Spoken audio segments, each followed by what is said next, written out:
Assalamu alaikum wa rahmatullahi wa barakatuh. Assalamu alaikum.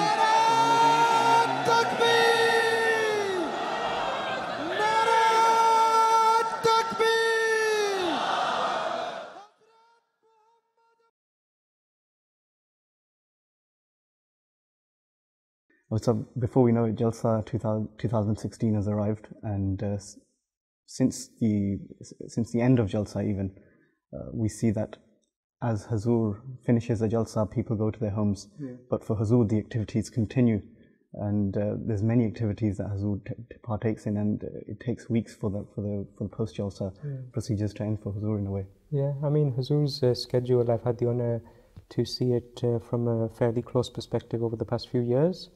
And it is non-stop. We can't do justice to how vast Huzoor's responsibilities are. I mean, at the end of Jalsa, for example, you just mentioned, most of us go home and then probably rest for a week or rest for a while, because it's just being at Jalsa is quite physically exerting. But it's completely different in Huzoor's schedule. After Jalsa, we just saw a shot of Huzoor waving goodbye to the Jalsa people. Straight after that, Huzoor, I know, returned to his personal residence for a few minutes, probably say 10 or 15 minutes. After that, he went straight to his office the same night. And there, Huzoor met delegations from different countries. There were non-Ahmadi guests, new converts, non-Muslim guests, politicians, some journalists. So I remember there was some from Spain who had come. There was some from Canada and some other countries. I remember that even though they weren't necessarily arranged, some of the journalists requested Huzoor during that evening session, after the whole day's events had already taken place, that can we take your interview? And there and then Huzoor permitted them. And then they were asking Huzoor questions about the teachings of Islam and the current contemporary issues. And because this Jalsa Salana UK is like an international Jalsa, where delegations from all over the world come to the UK to meet Huzoor and also to partake in this Jalsa. There's many delegations that come from very, very far off places like Africa. Sierra Leone delegation also came from there. There's quite an interesting incident that happened with regards to the Emir Sahib of Sierra Leone meeting Huzoor. Yeah, I think I mentioned the evening of Jalsa, but actually the entire following week, Huzoor from morning to evening meets delegations from different countries. I mentioned the Sierra Leone one, that was quite interesting.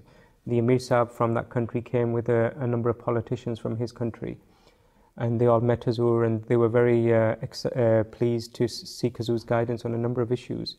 And I remember I was seated at the back of the Huzoor's office in Fazl Mosque, and one of the politicians, who was a senior aide to the president of Sierra Leone, he suddenly took out his phone, and I was wondering, why is he taking out his phone?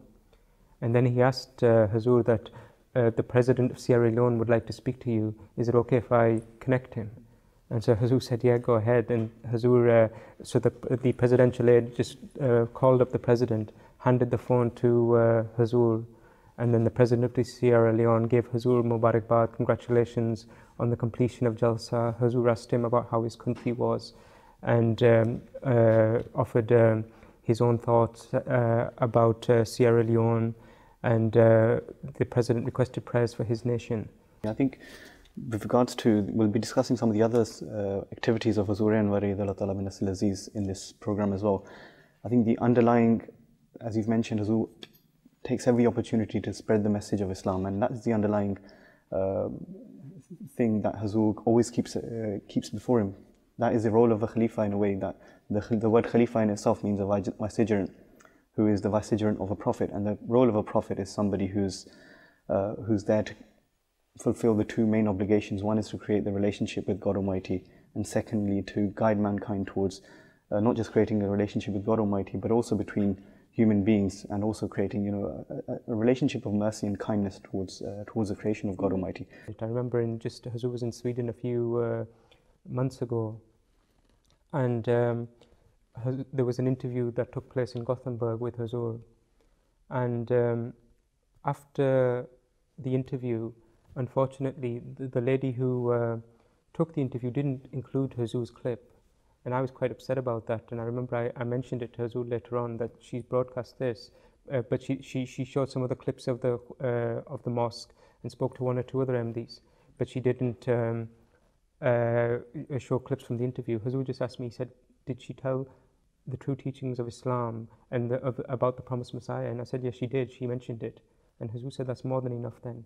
As long as the message of the promised Messiah is reaching this country, then it doesn't matter. And it shows Huzoor's humility as well, that she took his time. She didn't use it, but still Huzoor didn't care. All his focus was that Islam's teachings, the promised Messiah's message, as you said, he's the true deputy of the promised Messiah, is to reach that country. And I remember at the same time I mentioned that there was one neighbor who lived near the mosque, and he happened to have seen the clip that she'd shown, and he came to the mosque, and he was a little bit aggressive to the security. He was like, I've just heard on TV that there's a caliph, a khalifa who's here. Who is he? Why is he here? And then our khadim who was on duty, he did a good job in calming him down, explaining that Jamaat Ahmadiyya is a peaceful movement. Our khalifa is he who's spreading peace across the world, because that's Islam's teachings. And that person suddenly cooled down and became much more responsive, and said that he'd look forward to come back to the mosque as a visitor. And so I told Huzoor about this as well. And so Huzoor's comment was, at least that person, one person today has benefited, and the real message of Islam has reached that one person. And with regards to so many other activities as well, these are certain activities that are for external guests or non-Ahmadis, but even amongst the Jamaat, Huzoor throughout the year delivers a large number of lectures. I mean, one of the events that happened this year was the Ansar Ijtima, and in that Ijtima Huzoor spoke about various things. Huzoor mentioned the fact that it was their anniversary, and Huzoor then spoke about what is a true anniversary. He said the United Nations are also holding an anniversary. So many groups hold an anniversary, but anniversaries only mean something if you've achieved something, if you are following the true teachings that you set out for. We'll have a look at the quote from Huzoor from that Ijtima. इस साल जैसा कि आप जानते हैं कि मजलिस Ansarullah अपनी मजलिस के कायम होने के 75 साल पूरे होने पर जुबली मना रही है। जुबली मनाना अच्छी बात है, ये बहुत सी बातों की तरफ तवज्जो भी दिलाती है, और इसके मनाने के हवाले से बाज़ अहम मंसूबों को अंजाम देने की तरफ ख़ास तवज्जो पैदा होती है, वादे किए जाते हैं, फिर अल्लाह ताला का शुक्र अदा करने की तरफ तवज्जो पैदा होती है. With all of these the schemes that Muslim Maud started and that has been carried out throughout Khilafat, we see that it's not just on one occasion that Huzoor delivers a speech to them. Rather, throughout the whole year, Huzoor gives constant guidance to them.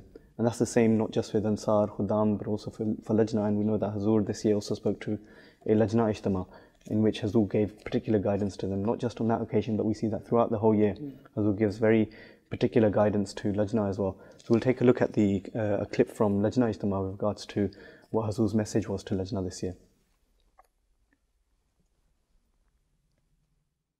You are living in a society where it is easy for our children to be misled or misguided.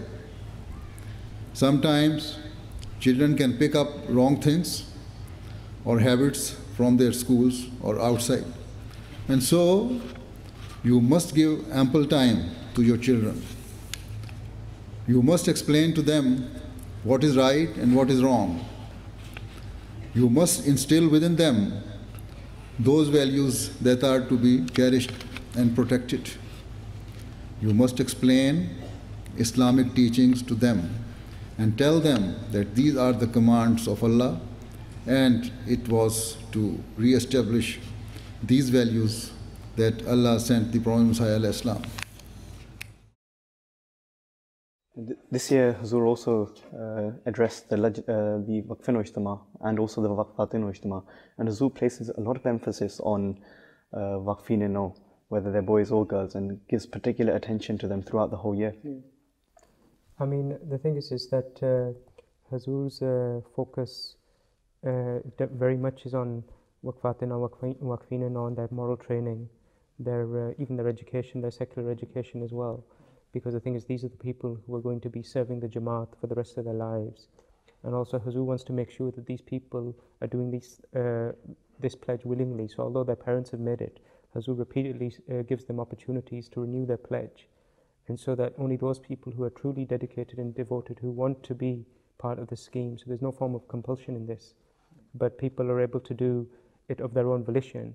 But then if they willingly do, which so many, mashallah, thousands of children across the world have decided that they want to continue with this pledge, then Huzoor guides them on every single aspect of their lives. And we see how much care Huzoor gives, that he takes time out to address the girls, the boys separately. And he's addressing them in the language of their language, which is English here in the United Kingdom. So Huzoor speaks to them directly. And I know we have the classes in different countries when Huzoor goes on tours. For example, in Japan and in Denmark, both places, they had done the translation in their Waqf classes of the Quran in Urdu, but they hadn't done it in the local language, which was Japanese and in Danish. And at both places, Huzoor said to them that, what is the point? I want the children to learn. It's not so that we can make a nice program for MTA. The purpose is for these Waqf children to learn about the true teachings of Islam, to understand the Quran. So you see, that's the true focus of Huzoor, that he wants every single child to benefit and to learn about what Islam is and what their pledge is. I think we've seen that all of Huzoor's addresses are particular to the audience that Huzoor is addressing, and in this year we've seen that Huzoor addressed the Waqfat-e-Nau Ijtima and also the Waqf-e-Nau Ijtima, and Huzoor gave very particular messages to at both occasions. We'll take a look at both of those clips.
We've been very lucky, Jamia students have been very lucky, those Murabbiyan who graduate from the UK, that they've had the honour and august opportunity of Huzoor visiting Jamia on a regular basis. And in particular, whenever there's a Shahid class graduating, the final year graduating, they've had the honour of Huzoor attending the convocation ceremony and delivering a very powerful address. Because of the emphasis that Huzoor lays on their responsibilities and the kind of image that is created within our minds of the huge task that Murabbiyan and missionaries of the Ahmadiyya Muslim community have on their shoulders, and Huzoor directly telling the Jamia students what their roles and responsibilities are and the high expectations that Huzoor lays upon them. Huzoor's addresses, as you said, at Jamia are always filled with so much wisdom and so many wonderful instructions that not just for Murabbiyan but for every single Ahmadi are extremely useful about how they can live their lives and how they should be living their lives. And one thing I've always noted at Huzoor's addresses at Jamia is how much emphasis he gives on humility. We'll have a quick listen to Huzoor's, an excerpt from Huzoor's address at the Jamia convocation, and to give us a bit of an insight into Huzoor's message at that occasion. नई सोचों के साथ आगे बढ़ना होगा। इसके लिए आप लोगों को खुदा ताला से ताल्लुक़ में बढ़ने की कोशिश करनी होगी। आप आम मुअल्लिम और उस्ताद नहीं हैं, आम मुरब्बी नहीं हैं कि जिसने तरबियत कर देनी है लोगों की। किसी स्कूल के उस्ताद नहीं बनने लगे कि जहाँ जाके आपने सिलेबस पढ़ाया और बस मामला ख़त्म हो गया, बल्कि आपका मैदान, जैसा कि मैंने कहा, बहुत वसी मैदान है।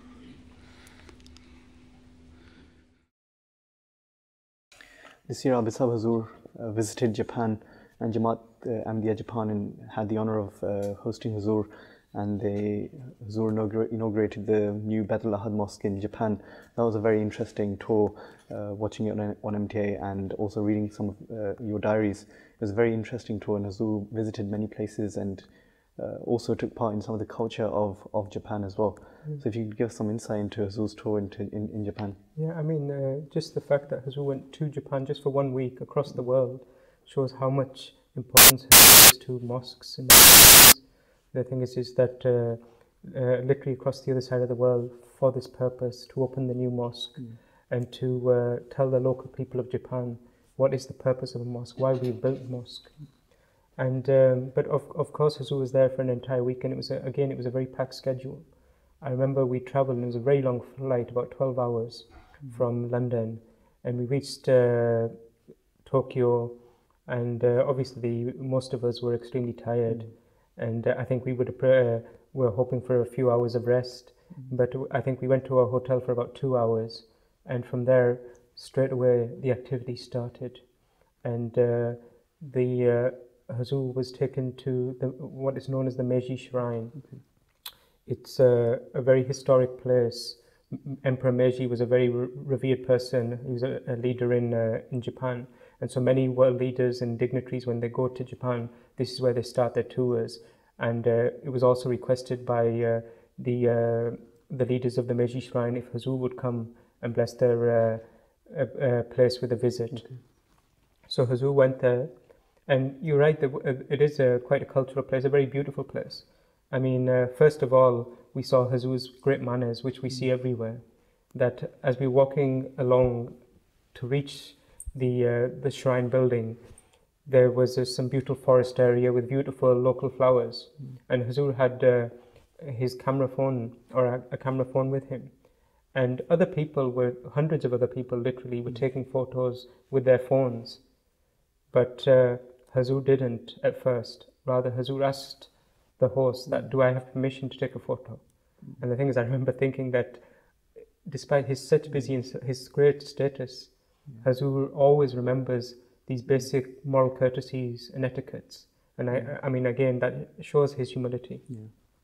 But anyway, then when we got to the shrine, Huzoor was greeted by one of the main priests of that shrine, and who's very well known throughout the country.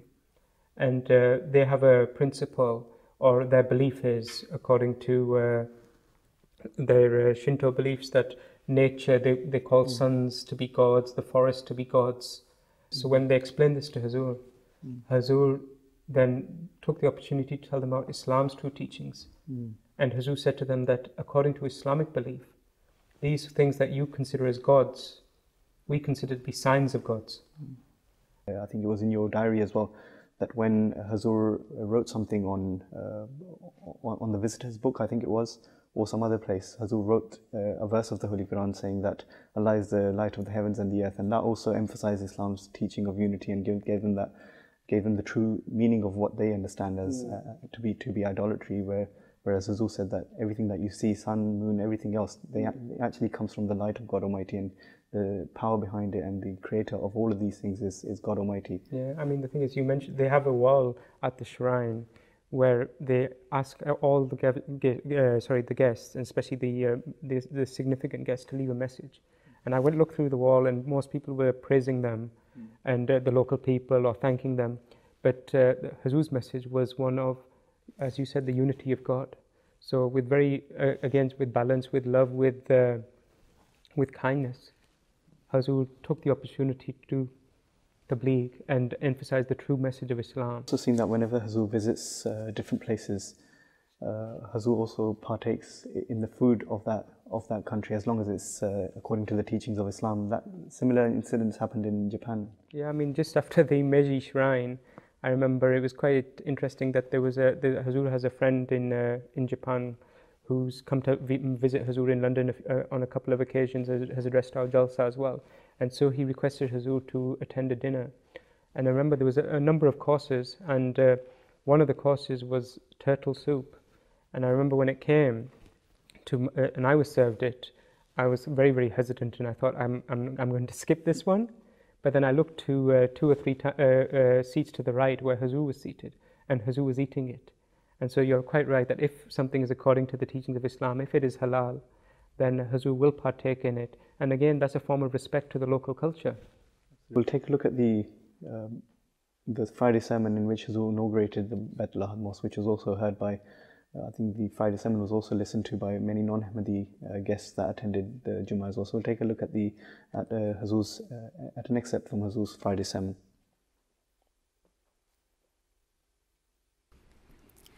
बस ये मस्जिद आप पर ज़िम्मेदारी डाल रही है कि जहाँ इबादतों के मयारों को ऊंचा करें, वहाँ तबलीग के लिए अपने आप को तैयार करें। अभी इफ्ताह से पहले ही मीडिया ने इस मस्जिद की काफ़ी कवरेज भी दे दी है और एक अमन पसंद इस्लाम का तारुफ इस हवाले से अहले मुल्क के सामने पेश किया है।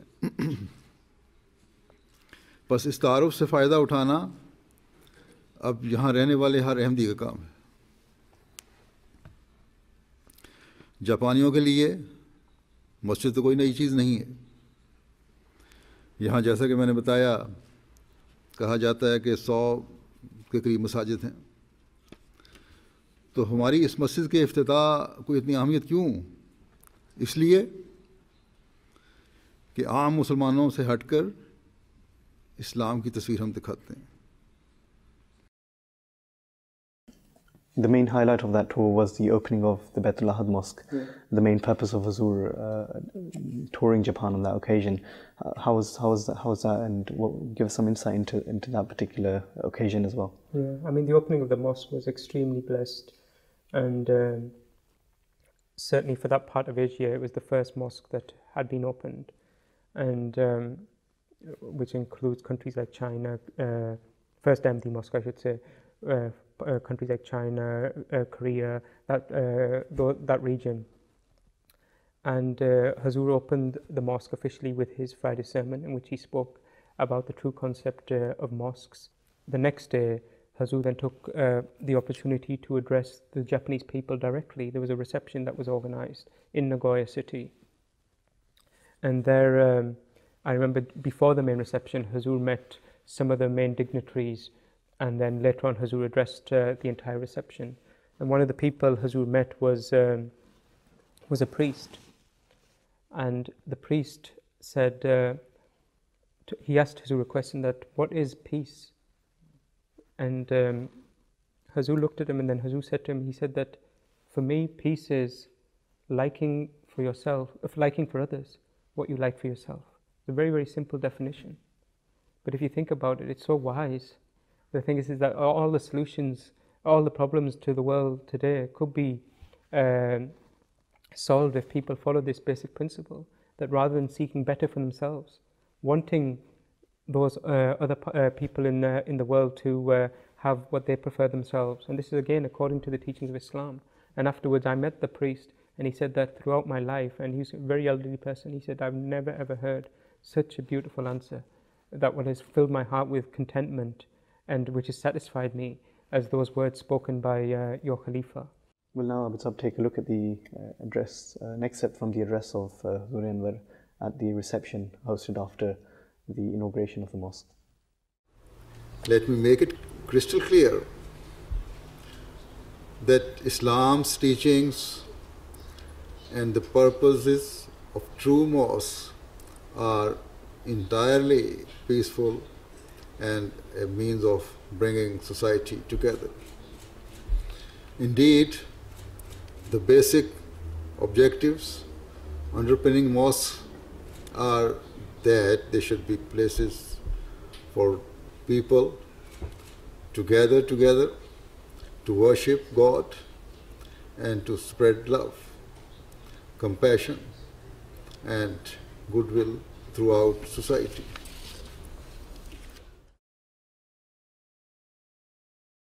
So Ahmadi Muslims around the world are very lucky to have Huzoor deliver a Friday sermon every single week, an hour-long Friday sermon, which requires a lot of preparation, of course. And that's every single week. And Ahmadis throughout the world watch it and are very lucky to get direct guidance from Huzoor Anwar. Many who can't attend Baitul Futuh or other mosques where Huzoor delivers his sermons, they watch it on MTA. And it's a particular issue which relates to every single Ahmadi. And many people have mentioned this, and we've all experienced this, that when you listen to Huzoor's khutbahs, it feels like Huzoor speaking particularly to you as an individual person. The khutbah is one of the basic elements which is the source of the unity of our Jamaat, because every single Ahmadi knows the message of the Khalifa every single week. Sometimes I meet journalists or non-Muslims and they ask me, why is there no radicalization, why is there no extremism in the Ahmadi community when we see it in other communities? And the answer always is that because we are guided by a spiritual leader who is reflecting Islam's true teachings, and we all have access to his message, we all hear his message, we're all united at his hand. And the khutbah is a main means of this. And that's one of the reasons why Huzoor often refers that it's most important that all Ahmadis as a family sit down and watch the khutbah of Khalifa Waqt. In an answer to a question that was raised to Huzoor, Huzoor also explained how Huzoor prepares for Friday sermons, and we'll have a look at that clip in which Huzoor himself particularly explains this. Very interesting. You are the head of tens of millions of people, Ahmadi people. I can imagine it can be a high pressure to be the leader of all those people. Is it true? Do you experience that pressure yourself? Being the head of the religious community and world Ahmadiyya community, yes, of course, there is pressure. Allah gives you the power to overcome all your pressures and discharge your duties. Yeah? You are talking of the workload or some other pressure. Also the pressure of being the head of all those believers. So everything you do must be totally good. It should be totally good, yes. You see, I remember once a politician of a certain European country, and I was telling him that I have to deliver a sermon every week.